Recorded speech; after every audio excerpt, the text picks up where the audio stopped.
আসসালামু আলাইকুম। আজকে আমি তোমাদের ইংলিশ ক্লাস নেব। ইংলিশ ক্লাসে আমরা গত দিন শিখেছিলাম নাউন কত প্রকার এবং কি কি। আজকে আমরা শিখব প্রোনাউন কত প্রকার ও কি কি। প্রোনাউন প্রোনাউন হচ্ছে নাউনের পরিবর্তে যে পার্টস অফ স্পিচ ব্যবহার করা হয় তাকেই বলা হয় প্রোনাউন। প্রোনাউন প্রোনাউন হলো নাউনের পরিবর্তে যে পার্টস অফ স্পিচ ব্যবহার করা হয় তাকে কি বলে? প্রোনাউন বলে।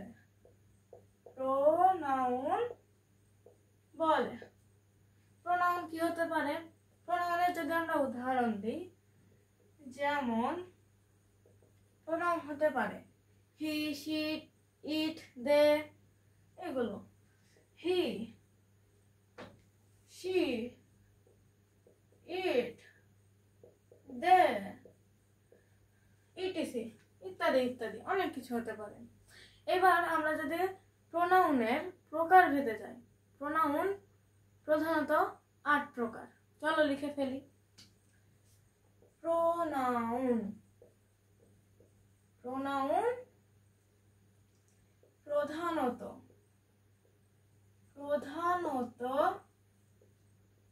8 প্রকার,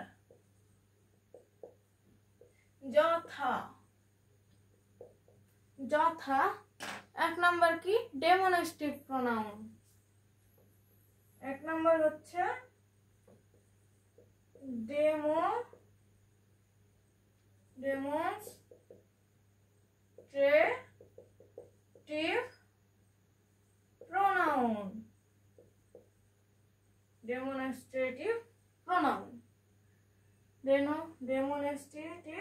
প্রোনাউন। 2 নম্বর কি? 2 নম্বর হচ্ছে পার্সোনাল প্রোনাউন। Personal pronoun. 3 নম্বর কি? 3 নম্বর হচ্ছে ইন্টারোগেটিভ প্রোনাউন। Interrogative pronoun. তাহলে 4 নম্বর কি? 4 নম্বর হচ্ছে রিলেটিভ প্রোনাউন।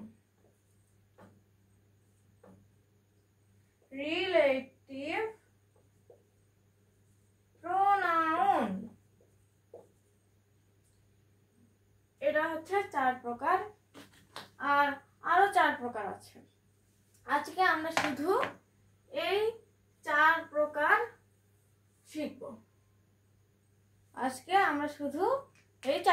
শিখব।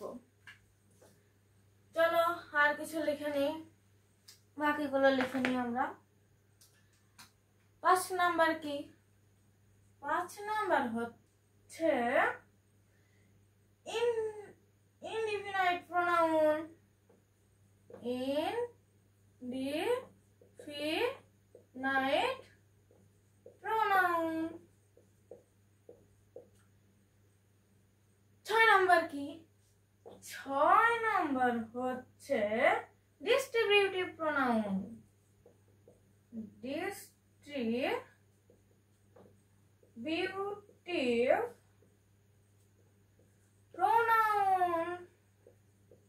Distributive pronoun. 7 নাম্বার কি? 7 নাম্বার হচ্ছে রিসিপ্রোকাল প্রোনাউন। কি? Reciprocal pronoun.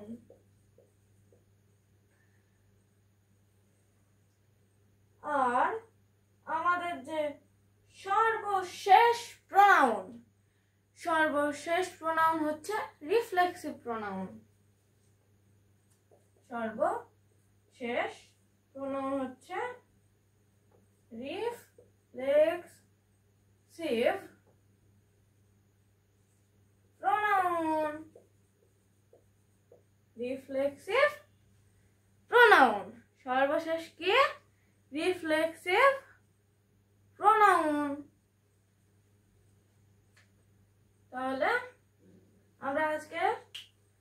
প্রথম 4 প্রকারটা শিখব।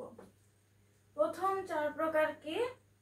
প্রথম 4 প্রকার হচ্ছে আমাদের, দাঁড়াও মুছে নেই, আমাদের প্রথম 4 প্রকার হচ্ছে প্রথমে পার্সোনাল প্রোনাউন। পার্সোনাল প্রোনাউন কি? এটা নাম দেখে বোঝা যাচ্ছে ব্যক্তি বস্তুর যে নামে প্রোনাউন হয়েছে তাই হচ্ছে পার্সোনাল প্রোনাউন। ব্যক্তি বস্তুর নির্দিষ্ট নামের যে প্রোনাউন তাকেই বলা হয় পার্সোনাল প্রোনাউন। তাহলে ব্যক্তি বস্তুর নামের যে প্রোনাউন তাকে বলা হয় কি? Personal pronoun.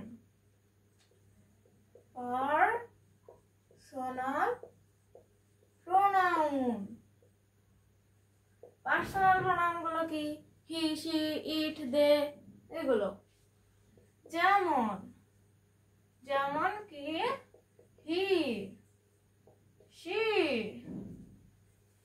ইট, দে, ইটিসি, অনেক কিছু হতে পারে। এবার 2 নাম্বার কি? Demonstrative pronoun. লিখে নেই, ডেমনস্ট্রেটিভ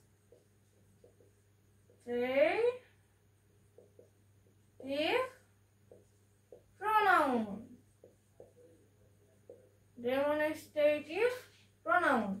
এটা কি? এটা হচ্ছে নির্দিষ্ট করে যে প্রোনাউনকে বোঝায় সেটাই হচ্ছে ডেমনস্ট্রেটিভ প্রোনাউন। ব্যক্তি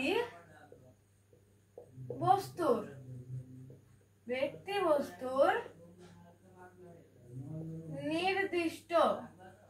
নির্দিষ্ট যে প্রোনাউন তাকে বলা হয় ডেমনস্ট্রেটিভ প্রোনাউন। ঠিক আছে, এটার উদাহরণ আমরা দিতে পারি। যেমন উদাহরণ আমরা দিতে পারি, যেমন হচ্ছে this, those, that, etc. মানে এগুলো সবকিছু দ্বারা কিন্তু নির্দিষ্ট করে কিছু বোঝায়, নির্দিষ্ট কোনো ব্যক্তি বস্তুকে বোঝায়। এবার হচ্ছে 3 নাম্বার কি? 3 নাম্বার হচ্ছে আমাদের ইন্টারোগেটিভ প্রোনাউন।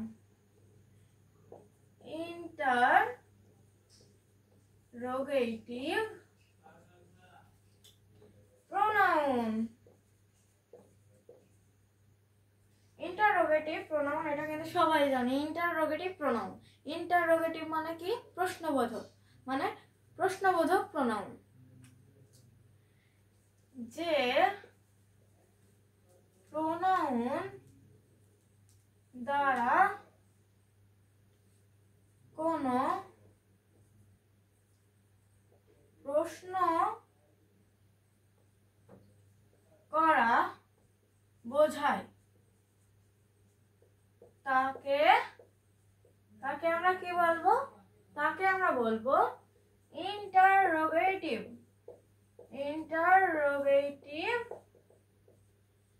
প্রোনাউন।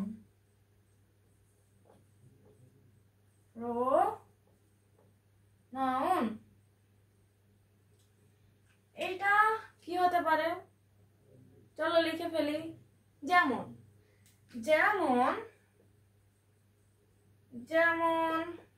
এটা হতে পারে হাউ, এটা হতে পারে হাউ, এটা হতে পারে হাউ। হু, হু হতে পারে, হতে পারে হু, হতে পারে হুইচ, হুইচ। এরপর হতে পারে হট, হতে পারে, হতে পারে কি হায়ার। এগুলোর দ্বারা বোঝায় ইন্টারোগেটিভ প্রোনাউন। সবকিছু দ্বারা কিন্তু বোঝায় প্রশ্ন করা, সেজন্য এগুলোকে বলে ইন্টারোগেটিভ প্রোনাউন। এবার আমরা শিখব রিলেটিভ প্রোনাউন। চলো শিখি আমরা যে রিলেটিভ প্রোনাউন কাকে বলে। রিলেটিভ, এটা হচ্ছে কয় number? 4 number. Relative pronoun, relative pronoun. Relative pronoun কাকে বলে? যে প্রোনাউন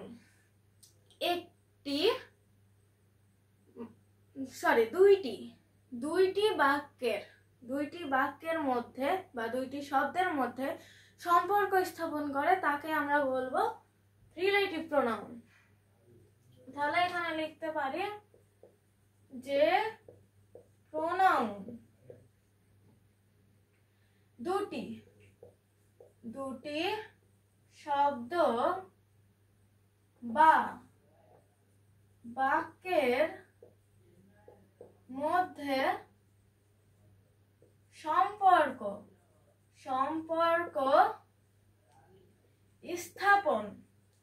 স্থাপন করে তাকে কি বলে? Relative pronoun.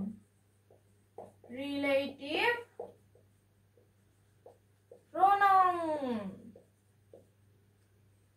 তাহলে রিলেটিভ প্রোনাউন কাকে বলে? যে নাউন দুটি শব্দ বা বাক্যের মধ্যে সম্পর্ক স্থাপন করে তাকে কি বলে? Relative pronoun. রিলেটিভ প্রোনাউনের উদাহরণস্বরূপ আমরা দিতে পারি, রিলেটিভ প্রোনাউনের উদাহরণস্বরূপ আমরা দিতে পারি যেমন হুম, হুম, হুম দিতে পারি, হুম ইভার দিতে পারি, হোম ইভার। এরপরে দিতে পারি ড্যাড ইত্যাদি। এইগুলো কিন্তু হচ্ছে রিলেটিভ প্রোনাউন। আর রিলেটিভ প্রোনাউন কি করে? দুটি শব্দ বা বাক্যের মধ্যে সম্পর্ক স্থাপন করে। এই শব্দগুলো কিন্তু এই প্রোনাউনগুলো হচ্ছে দুটি শব্দ বা বাক্যের মধ্যে সম্পর্ক স্থাপন করে। তাহলে আজকের ক্লাসটা এই পর্যন্তই ছিল। আগামী ক্লাস দেখার জন্য চ্যানেলটা সাবস্ক্রাইব করে দেন। আল্লাহ হাফেজ।